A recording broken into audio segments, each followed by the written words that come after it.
Let's do it, man. Let's get on with it. Okay, hello there. Welcome along to our little bit of preamble before we get started in about 4 minutes' time. I suppose a bit of an apology should be made for our absence last week, yeah, something that's been a little bit of a familiar thing that's taken place over the course of the last 3-4 months. We have had guests turning around and saying, "Yep, we're up for it. Let's come on and let's talk about stuff, and let's talk about conventions. Let's talk about appearing at conventions. Let's talk about the show that's just happened. Let's talk about all of this," and then just vanishing off the face of the earth and or giving their apologies about 5 minutes before we're due to go on air. That seems to have been a running theme. 2 weeks ago, we had some people that were lined up, at which point that kind of fell through. Thank goodness to Alyssa and also to Dan Berry and Aaron, who jumped on to give us a report from Designer Con.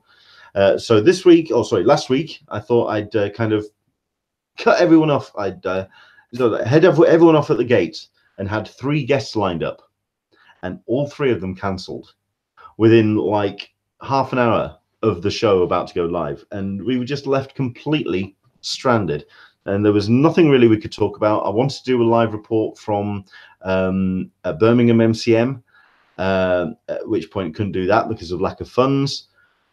It kind of all fell apart, so I decided to just take a week and kind of regroup, which is what we've done. Likewise with this week, we were going to be having a live report from Wales Comic Con, and once again, unfortunately, it's all down to funds. I was going to drive down after my gig last night, drive all the way down to Wales because it's possibly the last big major con here in the UK, because the lineup has been incredible, but we're going to get into that when I talk to Mark as we get into the show. At which point I have still not been paid from insert major comic convention organizer here. Mentioning no names, pointing no fingers, but I'm still waiting and I'm still skint. So at this point, it's paying bills out using the money from my DJing and doing what I do, but that's paying the bills. This would have gone to actually allow me to go and attend some shows and do some live reports. So unfortunately, no Wales Comic Con report, but we're going to get into a little bit of that when I talk to Mark, because he was due to go, and he didn't go for other reasons. So yes, indeed. But welcome along, everybody. Thanks for jumping in. Don't forget the YouTube chat is up and running, so please do let us know where you're watching from. Already, we've got Michael P saying hello and welcoming Caroline Donegan. I've butchered that surname. I absolutely know it. Donegan, maybe? I think Donegan. We'll go with that one. Bonjour from Montreal.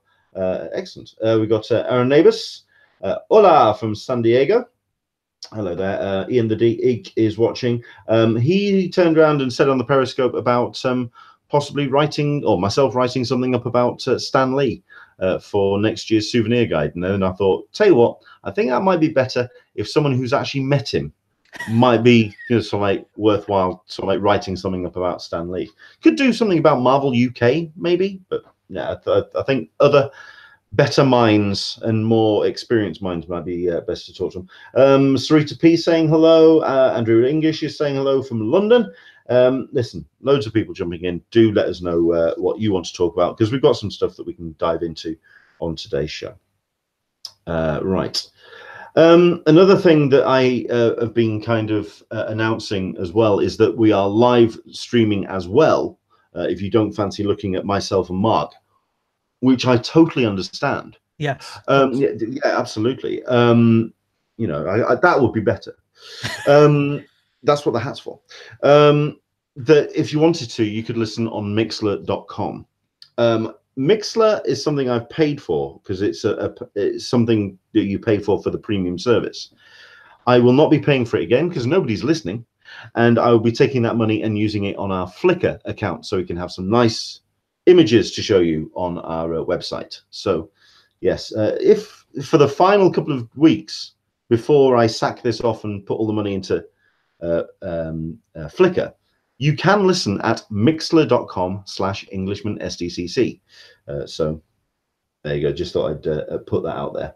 So But Flickr, not Mixler, is what you're saying. correct, correct. Yeah, right. And if anyone has any way of doing live audio streaming which doesn't cost the earth, please let me know. I wish SoundCloud would do it. Please, SoundCloud, you bastards. Okay. Right, so it's 2 minutes past. Let's dive into this. And let's hit that and hit start. So welcome along to Talkin Con, a cup of tea with an Englishman in San Diego. My name is Leonard Sultana, and this is, I want to say episode 14 of our current run. Yeah, I've no doubt got that completely and utterly wrong, purely because it's just been a little bit of a hiccup and a muddle over the last couple of weeks. Thank you very much indeed for your patience, because we did take a break off last Sunday, but we're back and we've got ourselves a fantastic guest joining us, Mark Searby. Welcome along. How are you, sir? Hello. Well, I was going to say I'm okay, but actually I'm just developing the famous lurgy, you know, the snots and whatever else. So if I'm sounding a bit nasally, it's because it is just starting. I have my other half to thank for that. She's finally passed it on for me. So if there's certain parts in the show where you see this, where I just got like toilet paper up my nose, it's because there's going to be a large snot bubble or something like that that's going to all of a sudden burst. So apologies for that. But, you know, listen, I'm a man. I'm not going to bring it up at all that I'm really ill. I mean, I am ill. I mean, I'm almost dying, but I'm not going to bring it up ever. Of course. No, of course. And not only that, but it's man flu as well, which means it's not only just a relative illness, it's the worst illness in the world. Well, this is the thing. I mean, this might be my last ever appearance on your show, Leonard. We don't know. I appreciate that. You know, we don't know. We don't know where this is going to go. It's very difficult to know. I mean, on occasion, I have been known. It's been a while since I had an attack, touch wood, but I suffer from gout on occasion. And in the actual flyer that comes from the NHS, it turns around and says, gout is one of the worst pains. It's an arthritic pain, one of the worst pains that you can endure, right up there with childbirth. And all I could think was, there's no, that was written by a bloke. There's no woman doctor that wrote that at all. But no, it goes gout, childbirth, man flu. That's the order it goes in. I know this. I appreciate. You have my sympathies. You have you have my thoughts and prayers. Listen, let's not talk about it anymore, okay? Let's not dwell. But no, other than that, I'm fine. You know, it's busy. It's coming up to Christmas, so you know, it's getting all of those bits done and trying to get everything sorted before the end of the year because I'd like some time off and whatever else. So it's that. But then also, some people won't know this, obviously, you know. Starting in January, we have all of the big Oscar-worthy films coming out for about 6 to 8 weeks. Now, what's happened here in the UK and in the US and other countries as well is they've started screening them for critics already. So it is a case of basically trying to jam all of these Oscar-worthy film screenings in a relatively short space of time. So I know it sounds like I'm complaining about it. I'm really not. It's just the fact that all of a sudden you're inundated with these very heavy films, you know, films that are not light and fluffy at any point. So, you know, it gets to a point where you think, I would absolutely kill to watch Thor Ragnarok right about now. Yes, but then that would probably make you feel ill, or even more ill than you already are, because it's all swaying and bright colors, and that would not do you well at all. Yeah. I mean, I appreciate it. For myself, it's the same kind of drill. I'm also kind of fighting a little bit of the lurgy, but I'm fighting it. It's like on death. It's over there somewhere, and I'm making sure it's staying over there.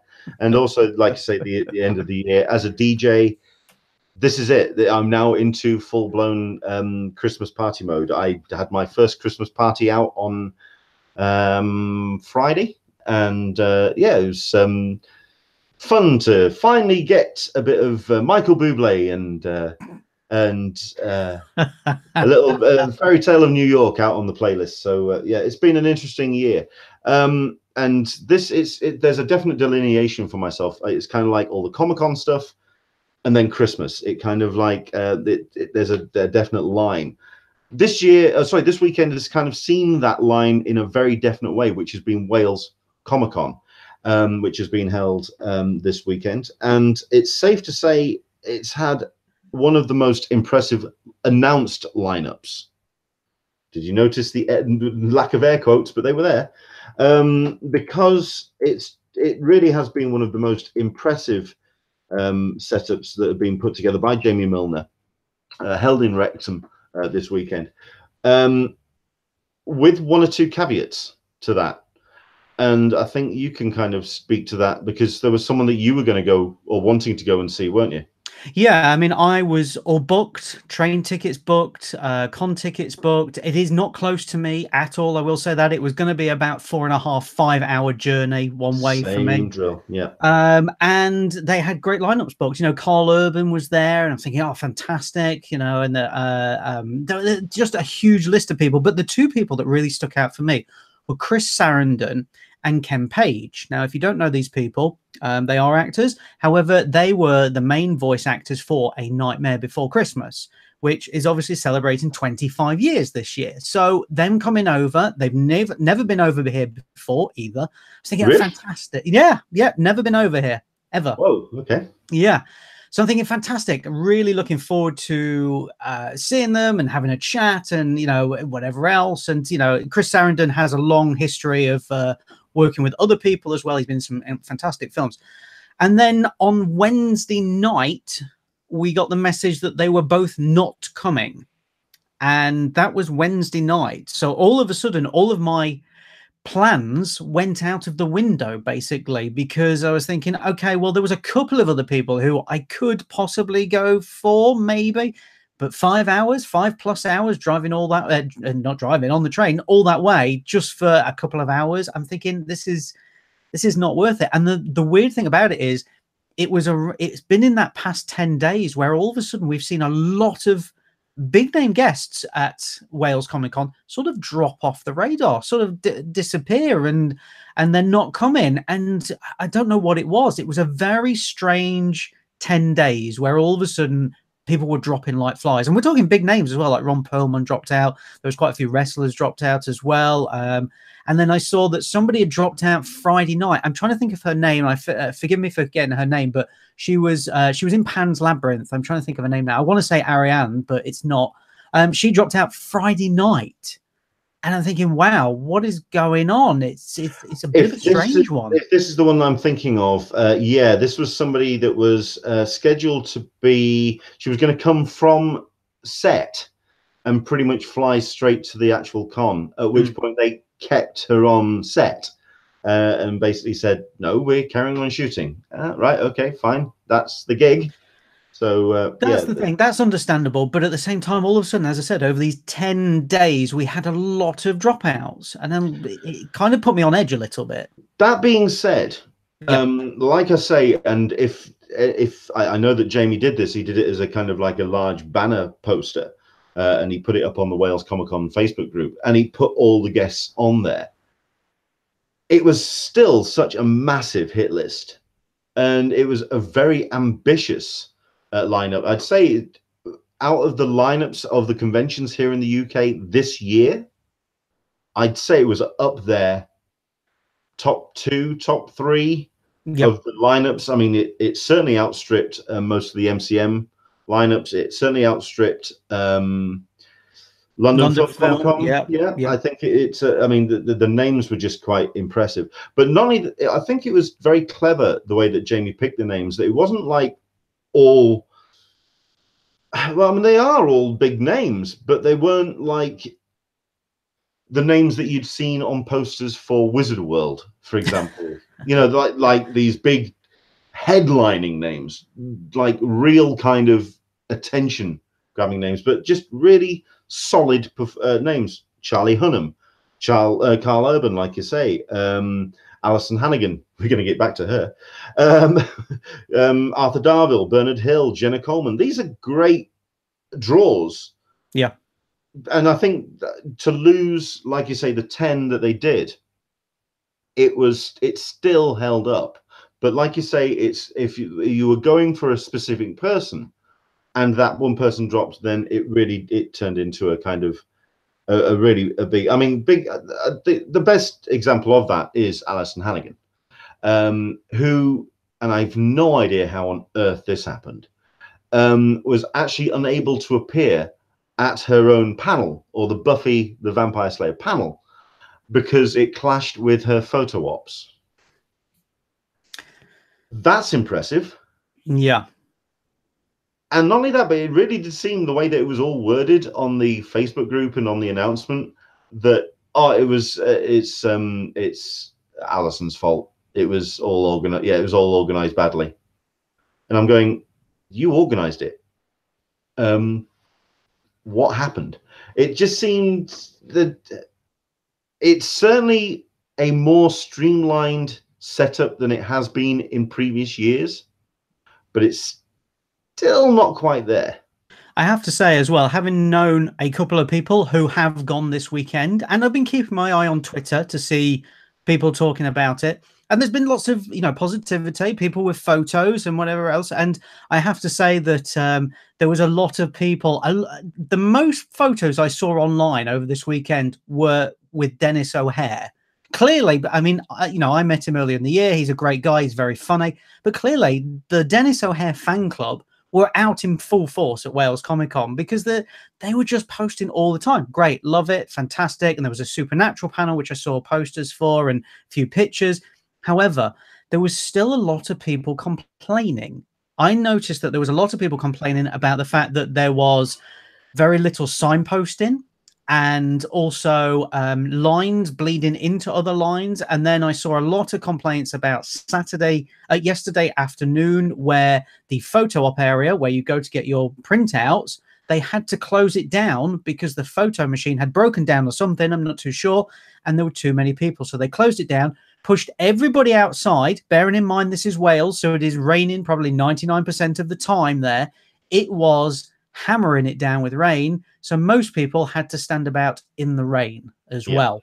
Now that is not a good look. No. I will be honest. And the strange thing was, I never saw any posts about it on social media from Wales Comic Con to say, hey guys, we're sorting this out and we're dealing with it. I have to say they were very quiet on social media. I know they're running a con, but at the same time, you've got to be active on it. You've got to be on top of these things. Well, that was going to be my next question, because I saw a lot of complaints as well. And it was a lot of complaints about stuff that was, quite frankly, out of anybody's hands. It was a real sense of entitlement to a couple of the complaints, which kind of begs the question then, with a number like MCM being taken over by Repop and taking their game up a notch. And I brought this up when that buyout happened, that everyone was going to have to take their game up. Everyone has gotten slicker, but at the same kind of token, everyone's expectations of these shows are now going up. Thought Bubble was the biggest I've seen of a comic convention show this year for at least a decade. It has been an immense event, and people still complained because they had something to complain about. Is there a sense of, okay, if you're bringing everything up and you're doing the shinier website and you're bringing all these guests over, we are allowed to complain more? Does that make sense? Yeah. I know what you're saying. And the thing is, people are always going to complain. That, no con is ever going to run 100% smoothly at all. But it seems like certainly to me, some of the easier things, the things that should run smoothly, are now being overlooked. And you think, social media is one of the most important things. People are always on their phones now at cons, unfortunately. So you've got to be on the ball on social media. That's certainly an information resource that you can just pull on, even if it's just like two people just sat there monitoring Facebook and Twitter. Exactly. That's what it's got to be. You've got to have somebody there just monitoring it all the time, answering these replies and, sending messages, say, guys, we've closed this, please stay out for an hour or something like that. And I think that's where certain things have failed. This certainly I've seen have failed this year, is that all of a sudden when the con's on, they go dark. I know you're running it. I get it. Yeah. But as you said, Leonard, you just need somebody sat there monitoring it. It's not a great job, but it's a job. Somebody's got to do it, because the people are going to have questions. And if you don't know where to go for your general information, so to speak, you know, a general help desk, social media. And a lot of people use social media instead of going to the general help desk. I think it's also interesting that the social media element that is, you know, in the place of an official spokesperson, as it were, it's the fan groups, and that's when it turns into a real hornet's nest. Yeah, because then it just turns into this real kind of, okay, we deserve this, and it's a mob mentality instead of somebody actually standing up and representing, as it were. Yeah, and also if you have that sort of thing where all of a sudden a fan group starts to, you know, jump on it, if you have somebody who's actively on social media from the beginning all the way through and stamps that out very early on, hi guys, no, this is a rumor, it's completely false, actually, this is what's happening, it stops all wildfire spreading. It really does, you know, and I think that's the thing. You've got to be 100% on top of everything. And sure, most of these cons are very small. They're run by 2 or 3 people, then they have volunteers. But social media in this day and age, you've got to be on it. You've got to be on it. And the thing is, we're talking about Wales Comic Con. There are bigger cons who are also guilty of doing this as well. True. Very true. I think MCM have kind of headed people off at the pass. They're doing some fan meets which allow a direct line of dialogue between the convention and the fans. I also find it interesting that they are trying to do these kind of like talk back panels at the end of each show, very similar to what every other North American show of any kind of comparable size does, allowing feedback to reach the people who actually need it. And nobody goes to them because it's still something that people would prefer to just, in this country, go onto Facebook and complain. Yeah. So there's that. Michael P, communication is key, absolutely. I mean, it speaks volumes that, say, for example, Thought Bubble, the person that used to run their social media, or certainly their Twitter, which was Clark, he is now left. And he announced that he's going to be moving on to do other things as Thought Bubble continues to do what it needs to do. And it speaks volumes that the response that took place on Twitter, not only from the fans, but from the artists and the exhibitors, saying that this person was leaving. Oh, God, this voice of reason, an actual, you know, a person responding to us on this line of communication, that you're leaving. Oh, good grief. And it's now just going to turn into this faceless thing again.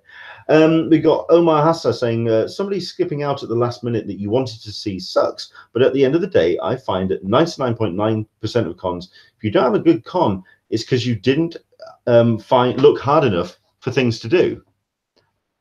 I'll go along with that. I'll say that possibly. I mean, I don't know if you'll agree as somebody who didn't go because of the person that you well, no, I agree, but you know, if I was going for the whole round experience, but really I was just going for those, and also when you're going, you know, 5 hours or something, and then they drop out, you think, I'm not sure about that. Traveling 7,000 miles over to San Diego is slightly different, but it's a very valid point. Actually, it is a valid point in that you've got to look for the smaller things. I say this about San Diego as well, is everybody goes for Marvel and, you know, HBO, look for the smaller things. The problem is when you have cons that are slightly smaller, like Wales Comic Con, they don't have that bigger infrastructure. So for looking for the smaller things are not really there beyond a few tables or something like that. But the thing is, we're putting Wales down, even though neither of us went. There's still a lot of positivity about it. That was the thing. And I will say this,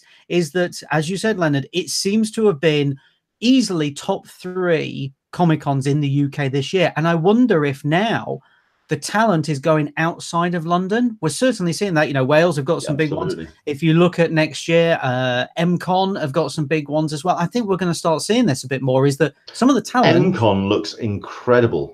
And they've only announced about 15 people as well, and you know, they go bigger. So I'm wondering if we're now seeing that what was just confined to London spreading about the place, actually, which is great. I hope so. I mean, obviously we've got a number of people from the US watching as well. Please jump in with your thoughts on this, because it definitely relates to how North American cons run, because I see the UK convention landscape being a good 4 or 5 years behind the US model, and maybe the US model has gotten itself a little bit more streamlined. I mean, people who go to Wizard World, people who go to the Ace Comic Cons.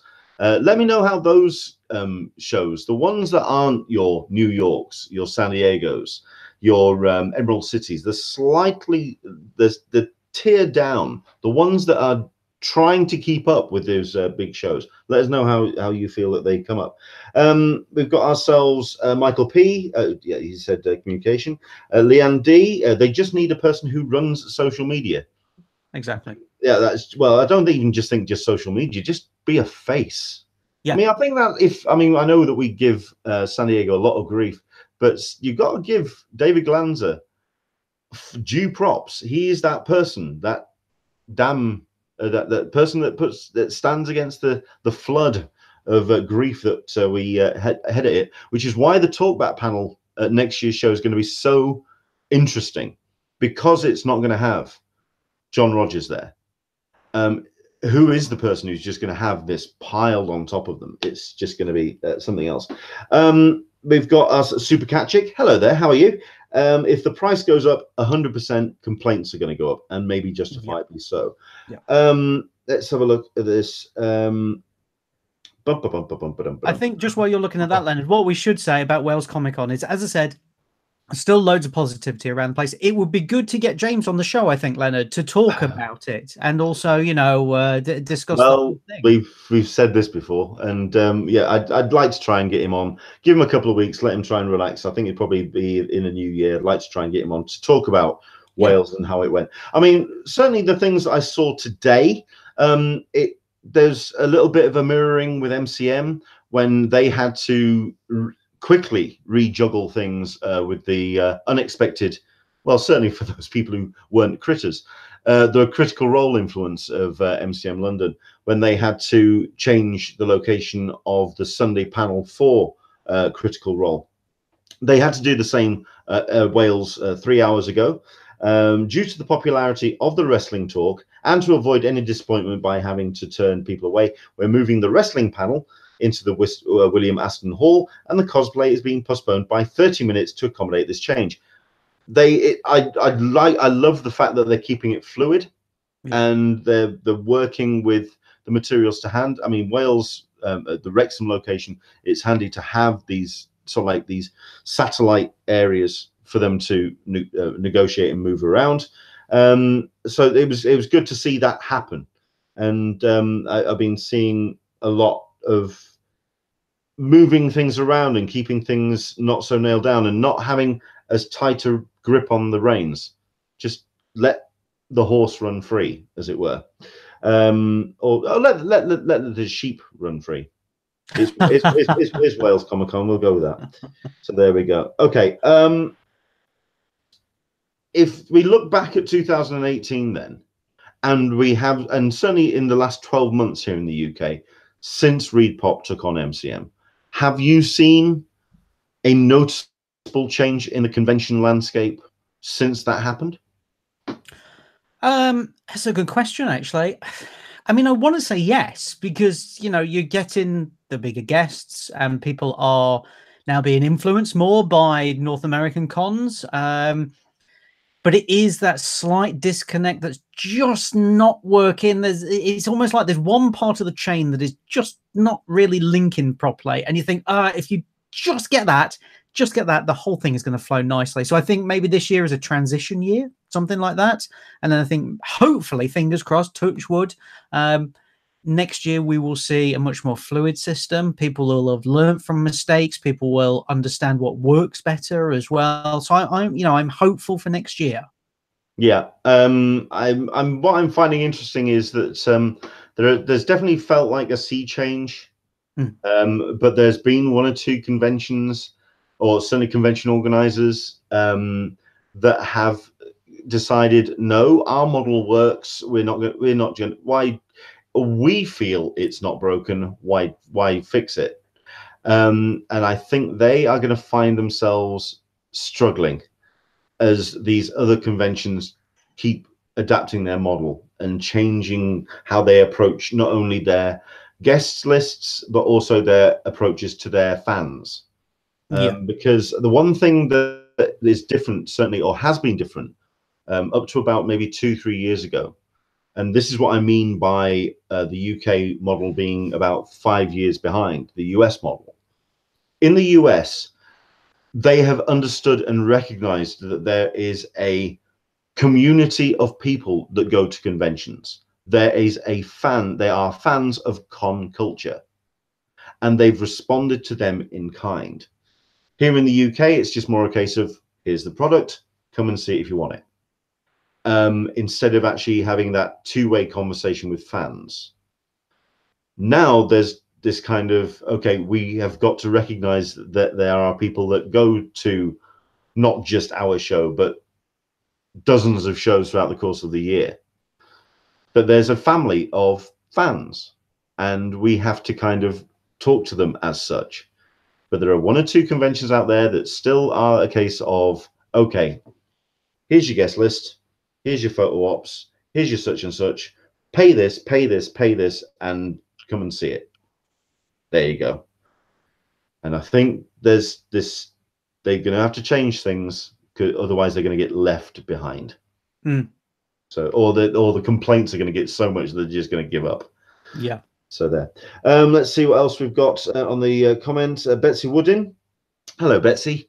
PAX and Emerald City are repop now.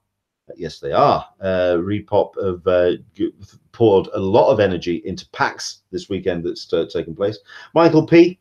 Denver Popular Culture Con is smaller but fun. Dragon Con is totally fan orientated. Right.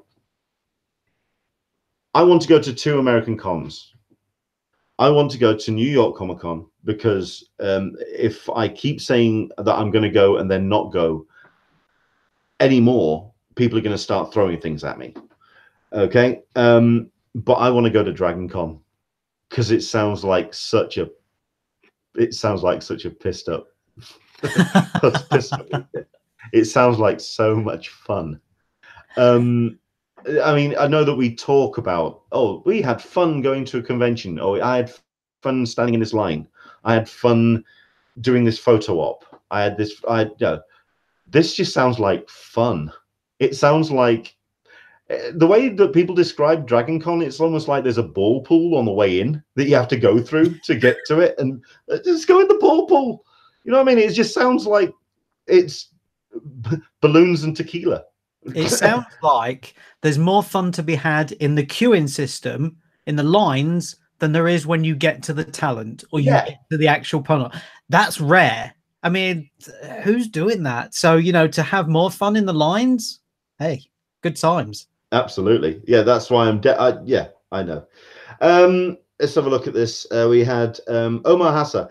I had to Google Repop to find out it's a company and not some new slang word young people are using. Yeah, I appreciate that. Yes, Repop are a big company based out of, they're based out of Europe, aren't they? Yeah. Head offices, anyway. Yeah. Let's have a look at this.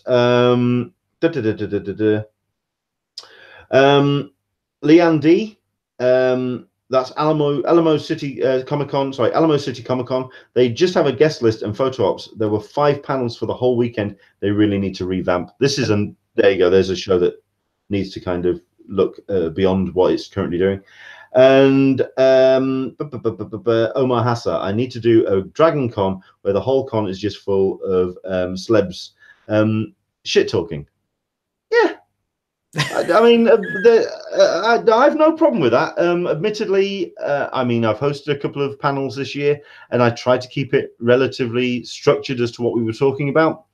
But yeah, the fun ones really are where the guests just cut loose and head off script and just talk. So there we go. Super Cat Chick, I really want to make it to Dragon Con and Emerald City so bad. Yeah, I totally agree. So there we go.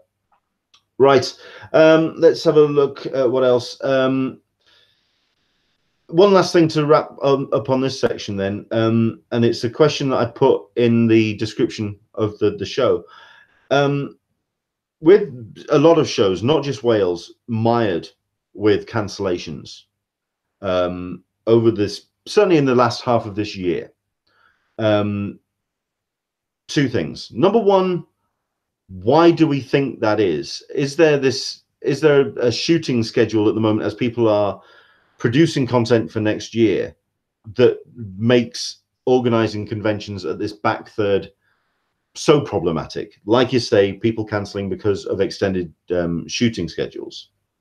But also, have organizers got too much pressure to deliver as this con bubble reaches full nadir?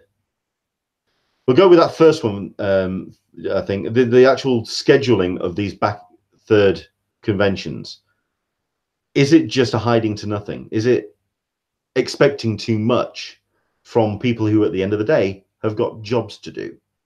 No, well, yeah, it is, because the thing is, you're saying about a shooting schedule, there is no such thing now, really. Whereas obviously 7 or 8 years ago, you had a certain amount of time where talent would be off. TV talent, you know, ones who were in the shows week in, week out, who were doing 24 episodes, they would have a certain amount of months off. Now you've got to think those types of shows are not greenlit anymore. Nobody's greenlighting 24 episodes that run through this, what used to be a standard thing. Now shows can be greenlit at any point. They shoot at any point. They want to get it out at any point. So it's not so much that people have a certain amount of time. You know, maybe they've got May, June, and July free. It just doesn't happen now because of the way shooting schedules work. And also the way that it's stuff's being delivered as well. Yes. I mean, we've got to talk about Disney Plus. We've got to talk about how much money Netflix are pouring into stuff, considering, what's it, reports of like they're like $8 billion in debt or something daft, and yet there's all this money coming from somewhere. I just look at Netflix as the Matrix glitching, because someone in accounting is going nuts somehow. I don't quite understand how that works. But no, I mean, we can very quickly talk about Disney Plus and the cancellation of the stuff from Marvel. Obviously, this week we heard that Daredevil will not be getting a season 4. I find it heartbreaking that we're not going to be seeing these shows continue at some form somewhere. Considering that so Daredevil season 3 was excellent. Iron Fist season 2 was bloody good, and I will stand in defense of that show, even though people would love to give it a lot of kicking. The fact that it's just going to come to an end, all I can think is 2 words: Agent Carter. That heartbreak that something is not going to continue when we knew that it was as good as it was. I'm still happy that we're going to be getting a next season of Agents of S.H.I.E.L.D., but it's just awkward. Do you feel that it's a mistake on Marvel's part to still have this kind of bitchy argument going on between the cinema element, the Marvel big screen element, and the TV departments? Well, I mean, that's a whole different ball game, really, but all of these shows are going to end at some point. This is the thing. Whether they are cancelled and people have stopped watching it, i.e. The Walking Dead, you know, I mean, that is 2 minutes away from being cancelled. Or does it go out on that moment where you think, man, I would kill for another season? Agent Carter, Firefly, hello. You know, so those types of shows are always going to stay around. Always going to stay around. Yet something like, as I said, The Walking Dead, yeah, people are still watching it, but the energy is not there for it. And when you go and somebody goes, oh, we're going to do thing, you go, I might go and see it. I'm not really sure. It's stacking up on the TiVo. I'm just going to delete it all. You know, so as much as it's annoying that we're not going to get other seasons of these shows, I would much rather them say, you know what, that's it. We've got 3 seasons and out. I mean, it's as much as this person is not a nerd con type person, David Simon has it perfectly, because he will turn around to HBO and say, we're doing 3 seasons and I'm out. I'm doing 6 episodes. I'm out. Ricky Gervais, we're doing 12 episodes of The Office. I'm out. So you see, they're going in there with the game plan already sorted. And that's what I like. I like somebody who goes, right, listen, guys, you're getting this for 3 years. Enjoy it. Okay, we didn't know what we were going to get with Daredevil. It turned out that we were like, great, fantastic. I'm really excited for it. And then they cut it off in its prime. But, you know, it is one of those things that we've got. Well, I mean, I haven't seen season 3, but, you know, you're saying it's fantastic. And you've got those 3 seasons that people loved. Would you rather have the 3 seasons that people loved, or would you rather have a tired 4th season? Well, what would you rather have? 3 seasons that you love, absolutely love, or would you rather have, you know, Supernatural season 15 where it's the same thing again? Careful, we have fans watching. I know. Listen. I'm going to go downstairs in a bit, and I'm going to have my arse kicked because of, you know, slagging Supernatural off. So it's no problem. But this is what I'm saying, is that eventually it burns out. People fade away from it because it is not as fresh. It's leaving. So I would much rather see, and be, well, I'm annoyed about it. You know, I'm still annoyed about Constantine being cancelled. That was a great show. But the great thing is, it's still there. It still echoes in the universe. And people see Matt Ryan. They're like, Matt, when's it coming back? And he goes, well, I don't know. I'd love it to come back. Knowing damn well it's never coming back. But it did, because he did the voices for the cartoon. So you see, this is what's happening. He's a new series regular on Legends of Tomorrow, which is still one of the funnest shows I've ever watched. See, there you go. So, you know, I would much rather see these shows, I don't want to say cut down in their prime, but given a certain amount of time to say, do your stuff there, and then you're out. Yeah. Michael P, Bodyguard, 6 episodes and done. Yeah, but that could have all been done in 4. Let's be fair. But at the same time, you would sit down, you'd go 6 episodes, I'll watch that. And if there's 2 that are middle ground, fine, doesn't matter. So, I mean, I know when they announced the cancellations of Iron Fist and Power of Luke Cage, I mean, the threat was that we would possibly get a Heroes for Hire. Would it be good to have just like a 3-4 episode complete Defenders done and done, kind of like a final farewell? I mean, it's an idea to bookend it. It's an ideal world, isn't it? Yeah, but at the same time, if you watch Defenders, I don't think that really came together that well. I know people will disagree with that, but it felt like there was too many things trying to happen in it. So I don't know. I would much rather just see it end, and that is kind of it, I'm afraid. I do like a couple of the comments that have just come in. Super Catchick, I really thought they were cancelling all these shows for the new Disney streaming site, and reading otherwise is heartbreaking. Mike Coulter, never playing Luke Cage again makes me want to cry. I totally get that. Andrew Dickinson, it should be a rule that when you cancel a show, you are contractually obliged to film a final episode. That's a valid point, actually. That's a good point. I will happily stand by that. Yeah. Sam Payne. Well, hello, Sam. New name, unfamiliar. We're going to have to welcome along. Good to have you here. No one needs another Lost. She sounds funny. She should find herself a good bloke. So there we go. But do you know what? Just I don't know if you've got any more comments there, but on the flip side of this, the best news we had this week was the return of Preacher. Yes, Preacher season 4. So everybody who was saying, "Oh, Daredevil" and whatever else, get on Preacher. It is the vastly underrated show. It is 3 incredible leads. It's more darker than it should be on standard TV. It is very funny. Nobody's watching it, but it's been renewed. Thank you. Excellent stuff. Speaking of shows that are carrying on going, someone's going to have to tell me. I've got 2 shows, if you can let me know, because I'm behind by about 6 episodes on both. Number 1, is The Good Place still worth keeping up with? And number 2, how's Doctor Who been going? Because I haven't been watching it, because it starts when I'm doing this, so I get the choice. I don't get the chance. So there we go. So you can jump in on the comments and let me know how those 2 shows are going on. Right. Let's talk about our next topic, which is something that you spotted this year, and I know that you're a big fan of, and it showed up at San Diego Comic-Con, and you want to ask the question, why? This is Assassination Nation. Now, this is something I've heard literally the words, but nothing else. I don't know anything about what else? I mean, it's a little bit like Slaughterhouse Rules. I heard the words, and I heard there was a film, and then I knew nothing else about it. Thankfully, I've seen the reviews now, and I'm rather grateful that I didn't. But Assassination Nation, then, tell us about it. Why is it something that got your attention? Well, I'm interested in this because it had a panel at San Diego Comic-Con. I didn't go to it because I was doing other things. And I was like, oh, great, it's got a panel and whatever else. And then I saw the film in October.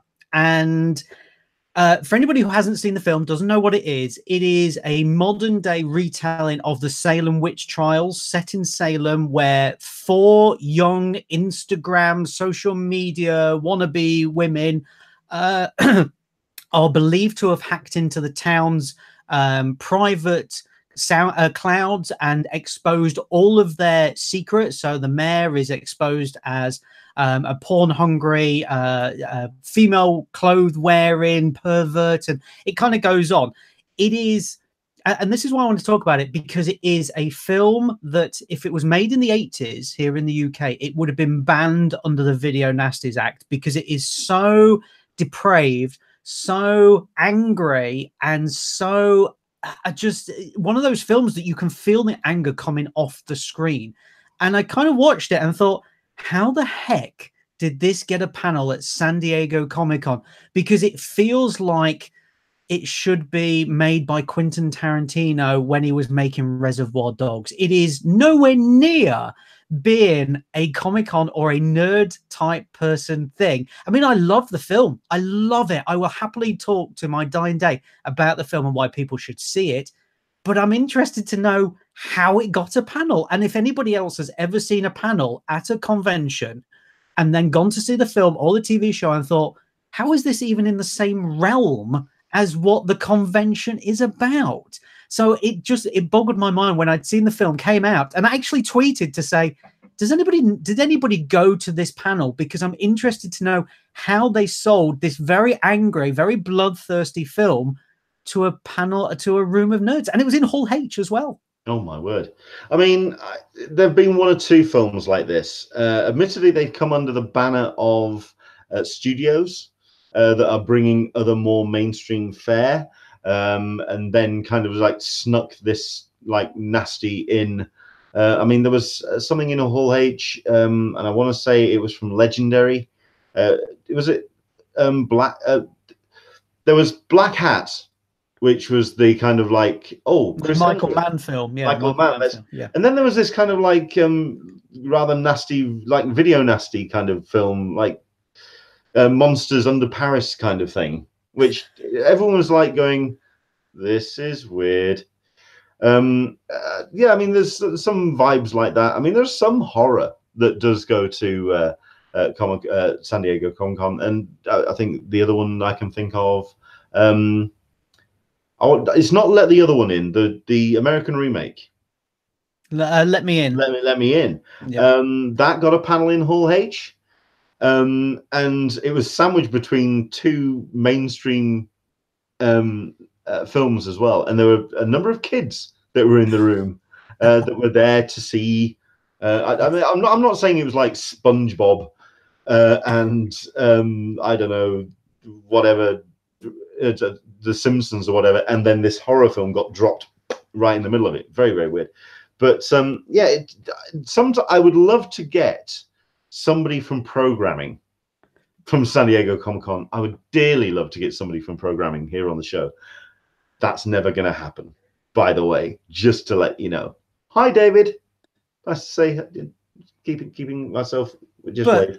But this is the whole point, is that how did some of these get a panel? I don't understand. You know, horror has always had this sort of vague, not vague, sort of a semi-serious relationship with San Diego Comic-Con. There's always been a horror film shown one night at a preview screening. However, Assassination Nation is not a horror film. It's a very bloodthirsty film. It's a very angry film. I have no idea what clips they would have shown, because there is no point in that film where somebody is not swearing, somebody is not having sex, somebody isn't taking drugs, somebody is shooting, somebody is talking about just everything. I mean, the first 2 minutes of the film is one of the young girls in the film saying, "This is what you're going to see next over the next 2 hours," and it is a barrage of words, like really offensive words as well. And you're going, "I'm sorry, what? I'm seeing what?" And this is what boggles my mind. And I came out and I'm like, how did it even get a panel? I don't know. I mean, as I said, I'm dumbfounded. I would love to know if anybody went to see it and what they actually said for an hour as well. I'm very curious about. Well, I mean, there's two films that I can think of, because someone's just mentioned. Andrew Dickinson said, "Did Venom get a panel?" Yes, it did. But considering that the Blu-ray of Venom is getting a rom-com trailer, it's not. It's okay. It's got a monster in it, but it's not a true horror film. Let's be fair. Yeah. Mandy appeared at San Diego this year, but that was brought there by Legion M and held in a building very far away. It was almost like, it's over there if you want it. It's Which, fair play to him. If you haven't seen Mandy, by the way, and you like Nick Cage, then you need to see it, because it is the most Nick Cageist, rageist film you'll ever see. But yeah, I mean, I couldn't imagine that sitting in Hall H, yet Assassination Nation did. Yeah. Omohasa, Into the Badlands is also great. If you ever wonder what Nick Frost doing Kung Fu looks like, problem solved. I think that's more a case of just other shows that to kind of get into. This is a previous topic, but it kind of ties into what we're talking about in like the Kung Fu genre and how these separate genres fit into the mainstream and get into the programming schedules. Super Catchick, I think all genre film has a place at San Diego Comic-Con, because it is a place for nerds, geeks, outsiders, etc. It fits perfectly. I think also a case of I'm starting to see San Diego Comic-Con, and indeed all cons now, very much the same way that I described my kind of like nerd radio show on a Monday for Hospital Radio. It's not a home for the nerd stuff. It's a home for things that people can get passionate about, and that can be anything. So I think there is a room for it. It's deciding which room it's going to be in. It's not Hall H. That's why I'm curious about someone from programming in, because just the whole idea of how things are chosen to do it. Leanne D. Mayans that was in Hall H, saw the panel and watched the first episode. It had me scratching my head of why it was at San Diego Comic-Con. That I can kind of get, though, because obviously you have a lot of fans for Sons of Anarchy, and it was the same same guy that wrote it. Kurt Sutter. The name escaped me for a second. Yeah, Kurt Sutter. But I mean, that would be more like a Ballroom 20 thing for me. But who knows? Let's have a look. Andrew Dickinson, are we getting to the Twilight question? Someone working the PR angle. Well, yes, this got raised its ugly head again over the last 2 weeks, which was something I was going to bring up on last week's show about why Twilight was there. Twilight, if you actually just take the concept of Twilight, it belongs at San Diego Comic-Con. It's a vampire story. It's an epic story. It's something that, if it was written well, it would be in the literary section of, have the authors come in. Yeah. Unfortunately, it was written by a 5-year-old with a crayon. So I will never, ever, ever decry Twilight coming to San Diego Comic-Con. You will never find me turn around and say Twilight should have never come to San Diego Comic-Con. I'll never say it. I'll never, ever turn down the fandom of that film. I'll turn down the film because it was shit. All of them were. No. They were all crap. No. Yes, they were. Yes, they were. No. Without any apology, they were truly diabolical. The books were worse. Oh, God. Anyway, but I'll defend people queuing up for them, because that's their right. If it's something they get a passion for, I'll defend that. I'll defend somebody's passion till my dying breath. But you are right in that actually it did fit the San Diego Comic-Con aesthetic, because now we have Vampire Diaries there, True Blood was there, and all of these sort of I don't want to say light-hearted, but they're kind of like that. Attractive vampires. Yeah, yes, exactly. There's a lot of attractive vampires. You know, it's not a problem. So yeah, I mean, that turning up, it kind of fit. It was almost horror. It was a little bit romance, and you've got to remember as well is that this year at San Diego we had 200 years of what was it, Mary Shelley? Yep. You know, so it all fits. Just not Assassination Nation. Yeah. But I mean, I think there's always those, when we get the schedules, there's always that one where we just look at it and go, okay, yeah, fine, and it gets people's attention. And to be honest, that's why it goes there. Let's be fair. Let's be honest about this. They don't just rock up for their good of their health. They go there to get attention, and if it's that diamond in the rough, that strange oddity that kind of like gets people to going, what on earth? Then there's achieved everything it wants to by attracting attention to itself. So yeah, who knows? It'd be curious to see what this year's oddity is going to be. Yeah. I would have hoped that Detective Pikachu was later on in the year, because that would have been it for me. Because I'm sorry, but I still think that's going to be one of the highest grossing films of next year, because that looks so bonkers. Anyway, right, moving on. So yeah, all fun and games with that. Last but not least, as we go into our final couple of minutes, and we'll talk very quickly about this, because I think it's something that we can dump in real quick, and it is about the comments made by Bill Maher in the wake of passing of Stan Lee. I know that you've got some thoughts about this, Mark. Go for it. Yeah, well, I kind of wanted to let time take its course, because, you know, obviously when the comments came out and there was the whole, you know, the entire internet just basically blew up. The nerd and did anyway, and had a go at Bill Maher. And then I saw that Stan Lee's estate replied back, and then Bill Maher replied back again. I thought, okay, let's let it calm down a little bit. Let's see where the actual land lied.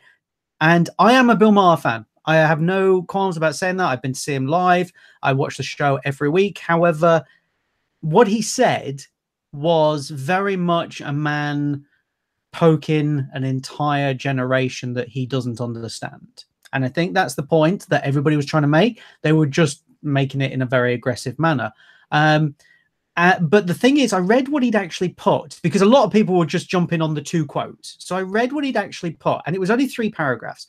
But there was a paragraph in there that really struck me, where he was talking about that actually growing up, he did read comics and he did read these things. But when he became an adult, he stopped reading them because they were seen as things for kids. Well, you've got to remember that this man is, you know, he's now in his 50s. So he would have been right in that people would have looked down on him for continuing to read these comics. You know, we see it all the time in movies. We hear about it. You know, Stan Lee was obviously one of those people who was lucky enough to continue to promote that type of work to adults in a decade or two that didn't want to know that, who basically turned around and said, no, that's for kids. It's like, you know, it's kind of like adults having figures, collectibles, and people calling them dolls. I'm sorry, but it's an antiquated view. So I think Bill Maher is from a generation that probably didn't know any better, actually. And he left that generation as well. He left that area and became a political commentator. That's his whole thing, is that he needles people, he pushes people, because that's his whole thing. So I was kind of interested to see how people were taking it on, and people were really going for him. And I kind of thought, yeah, but you haven't read the whole thing. That's the whole point, is that read where he's coming from, and then you'll probably understand why he's saying these things. Of course, his response back again, which was, well, now it's proven my point because the internet blew up and whatever else, probably wasn't the best idea, actually. No, that was a very poor snapback. It was a cheap shot. But at the same time, I read the Stan Lee estate response. That wasn't much better. I agree. I was kind of pushed on the back foot. It felt like they were very aggressive to it. And almost like it was kind of like they were saying, well, you don't understand it, so don't even comment on it and whatever else. When in actual fact, I kind of felt like what they should have turned around and said is, thank you for your comments. I think you would have got on famously with Stan. You know, Stan's political views were in every single comic he ever wrote. He didn't talk about it that much, but I think if you'd have had him on the show, you would have been fine. You would have got on like a house on fire. But the response was very aggressive, and I was kind of shocked. It really did feel like a couple of. It felt like a schoolyard spat. Yes. It felt very kind of slappy and yes, very childish. I mean, my personal thoughts on that original article that he wrote. This is going to sound like a strange analogy, but deal with it. It's a Knight's Tale, and with the character, the baddie character, who doesn't understand music, and therefore when they have the dance and you have all the pop songs getting played, and he wanders out disorientated and then snaps back at the hero because the guy has a connection, an emotional connection, which he doesn't understand. That's what I felt with Bill Maher. Yeah, He'd read maybe the Sunday strips when he was a kid, but then didn't come back when there was stuff like Mouths, when there was stuff like Watchmen. He didn't go and look at the graphic novel element of it. He didn't see where the art form can become a tool and a communication method for expressing very important ideas. He just saw capes hitting each other, which I can understand. Yeah, you can understand that from the outside. If you've never been into it, you know, I kind of, your analogy was very good, Leonard. I'll use another one. It's like when you talk about football, I'm talking about soccer. You don't, you know, you're not a fan. I know you're not, and you know, you make a joke and whatever else. But that was me growing up. Is that I went to all the games. I still go to all the games. So I wouldn't expect, when I get really nerdy about football, you to understand. But I wouldn't expect you to snap back and go, "Well, there's no point talking about it," and whatever else. It, as you said, it really was kind of a bit of a slap fest, and it didn't help when Stanley's estate responded back with. It didn't help anybody's party. Yeah, no one came out of it well. No, it's true, and it's a bit of a shame because, you know, Bill Maher was in Iron Man 3. And so, you know, people brought that up as, oh, well, he obviously forgot that he was in Iron Man 3. And I'm going, yeah, there's a lot of people that would like to forget they were in Iron Man 3. It's my favorite Marvel movie, but even I know that it ain't popular. So, yeah, okay. Right. I think the time we should have been talking about the legacy of Stan Lee is in another week's time, or maybe another month's time. Let's not. I think Bill Maher's comments were far too reactionary, far too much of a instant whip back, and it almost felt as well that everyone else was being so positive about his life and influence that he felt that somebody had to be the voice of naysay, and he was willing to step up for it. And that's a childish way to approach a story. It's like when you see comments on the internet and somebody drops in and goes, this is rubbish, but I've never seen it. And you go, well, why are you commenting then? Yeah. Shut up. I'll go along with that. Okay. Right. And last but not least, let's wrap things up with the other news that dropped this week. This is the first off. Is it the first? It's one of the first. I know there was there's the Disney D23 members offsite that's taking place on the Wednesday, but we have found out that there's going to be another offsite that is taking place at San Diego Comic-Con 2018. This is Hugh Jackman, who's doing a one-man show. He's bringing his talents to arenas around the world, starting on May the 13th in Germany. He's doing a show called The Man, the Music, the Show, and it is going to be including a stop at San Diego's Valley View Casino Center at July the 16th, which I'm trying to work out what day that is. I think it's the Tuesday. Is it the Tuesday? I believe so. Which was a nice little way to kind of lead into. Oh no, it's not. Hang on a second. It's the Thursday, mate. Oh, no, hang on, 16. No, you're right. It's the Tuesday. You're absolutely right. Talk about that. No, it's the Tuesday, which means he's able to go in, do his show, make a bit of money, and then go and toss it off around San Diego. Basically, he's able to go and lord it up as the king of the nerds. So yeah, the tickets go on sale. I believe it's on Friday, and I think myself and Mark, shall we have a bit of a guess at how quickly these tickets are going to sell out? Well, I mean, they'll go as quick as probably Comic-Con tickets, I imagine. Yeah, we're talking tickets which I believe are anywhere between $30 and $250. So that's whether you want to pay to see the man's nasal hair or be up in the gods looking down at his ever-receding hairline. What I'm desperately hoping is that it's not just Greatest Showman stuff. I really, really hope that he does Oklahoma. That would be awesome.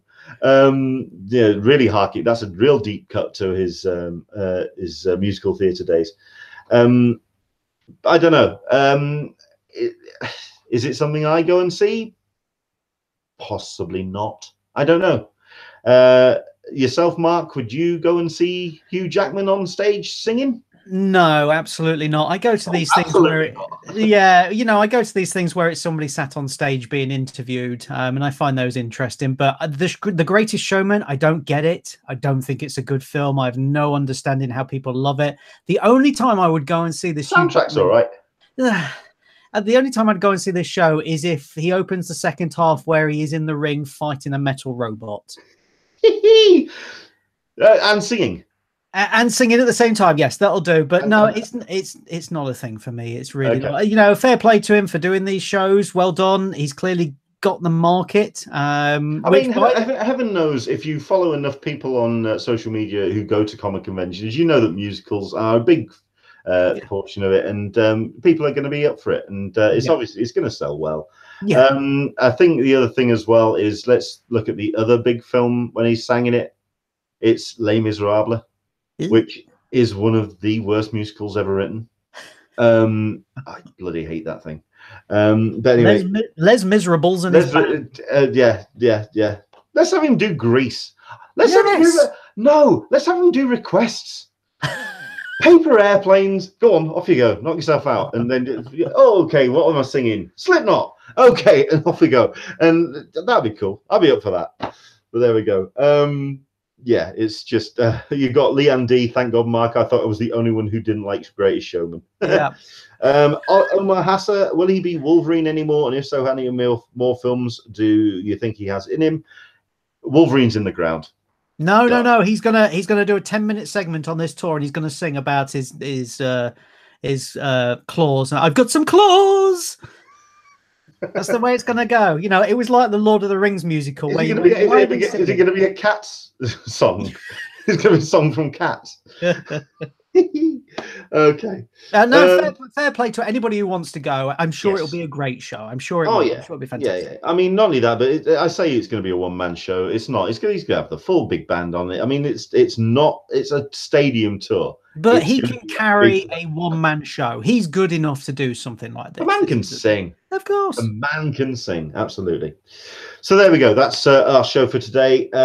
Right. Bit of news for next week, just to let you know. There's not going to be a show next week. Huh? I know. The main reason is I'm going to a wedding. So unfortunately, I'm not going to be able to make it. And quite frankly, when the missus turns around and says, I haven't seen my family in 6 months and they haven't seen you in 2 years, I think I'm going to go to the wedding. So yes, no show next week, but means that we are going to be back on the 16th. Sorry. We've got 2 more that we're going to do. We're going to do the 16th and we're going to do the 23rd. The 16th is going to be our sort of Christmas or lead up to Christmas kind of episode. Those last minute ideas and those things that you could get into your Christmas stocking. Those last minute ideas. It's Christmas, deal with it. And then on the 23rd, it's going to be our looking forward to 2019. The shows that are coming up, the way that we've seen conventions expand and grow in 2018, how that's going to pay off next year. So that's what we're going to talk about. It's our final 2 shows of the year. So next week, a bit of a break. unless you want to follow me at Lenny UK DJ and see me do crap karaoke at a wedding. And then we're back for the 16th and then the 23rd, our final 2 shows of the year. Mark, where can people find you online, sir? I'm on Twitter, Mark_Searby, website marksearby.com. Every Friday on Phoenix FM in the Essex area, every Saturday and Sunday on BBC Radio Suffolk, which is also broadcast online. You can find my book about Al Pacino on Amazon and all the digital ebook services, etc., etc. Excellent. For myself, you can find me at Englishman SDCC. You can also follow the Con Collective, with its slightly shortened title, for all the con news that we're still putting out there and sharing, and also all of the sandbox posts that Dan Berry's putting up. He's doing a cracking job of sharing all the pop culture stuff. It's a lot of fun to follow. I am also going to be posting on there my review on Friday of Spider-Man Into the Spider-Verse. I'm going to go see it on Thursday. Looking forward to it. It's going to be a lot of fun.